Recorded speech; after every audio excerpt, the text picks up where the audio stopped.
was setting, and the long shadows of the mountains had overtaken the valley. An eerie silence reigned.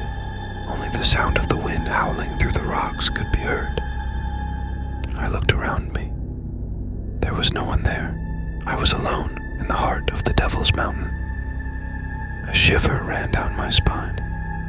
I remembered the words of the villagers. They said this mountain was cursed. They said evil spirits lived here.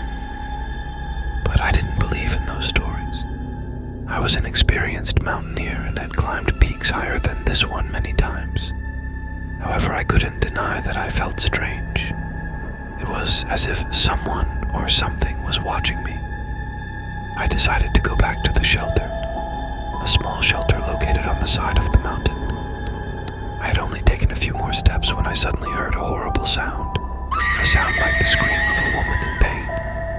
My blood ran cold. I looked around, but I saw nothing. I heard the sound again. This time it was closer. Fear and panic gripped me. I wanted to run, but my legs wouldn't move. The sound of the scream got closer and closer. I could see nothing anymore, just absolute darkness and the sound of a horrible scream that rang in my ears. Suddenly, I still don't know what happened. When I woke up, I was in the shelter. The sun had risen and its rays were shining through the small window of the shelter.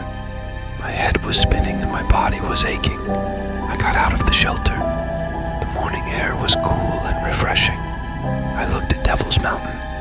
I was still terrified of it, but I knew I had to go back there. I had to find out the mystery of that sound.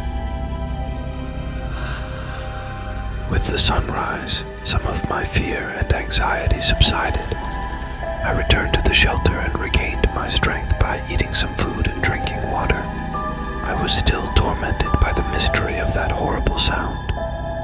I made a firm decision. I had to get to the source of the sound. Searching the map, I found a cave on the side of the mountain. The cave's mouth faced the valley, and it seemed like a suitable place for that sound to be produced. With a backpack full of equipment and with great caution, I headed towards the cave. The closer I got to the cave, the heavier and more terrified I felt. The mouth of the cave, like the mouth of a giant monster, was waiting to devour me. I hesitated and stepped into the cave. Sunlight barely penetrated the cave, and it was pitch black. The only sound that broke the silence was the sound of water droplets dripping from the ceiling of the cave. Cautiously, and with the help of a flashlight, I walked slowly through the cave.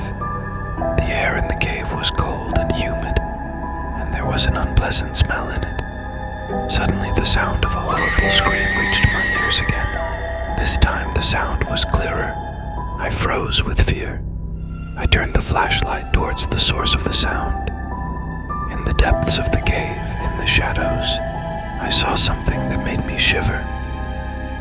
The image of that horrific creature is still etched in my mind. A creature that resembled a human but with wrinkled and scarred skin, sunken and empty eyes, and a mouth full of sharp and long teeth. A creature that screamed horribly at the sight of me and attacked me. I fought the horrific creature with all my might. The more it hit and scratched me, the more determined I became to survive. In a moment of carelessness, I managed to break free from the creature's grip and flee towards the mouth of the cave. I ran as fast as I could, leaving the pitch darkness of the cave behind me. The sunlight, like a ray of heaven, gave me hope. I crawled out of the cave with all my strength and took a deep breath of fresh air. I looked back. The horrific creature did not come out of the cave. It was as if the darkness of the cave was its eternal prison. I quickly ran away from the Devil's Mountain. I will never set foot in that cursed place again. Even now, from time to time, in my sleep and wakefulness, I hear the horrific scream of that creature. But I know I have to keep going. I have to cope with the horror and memories of that terrible day. And I hope that one day I can forget it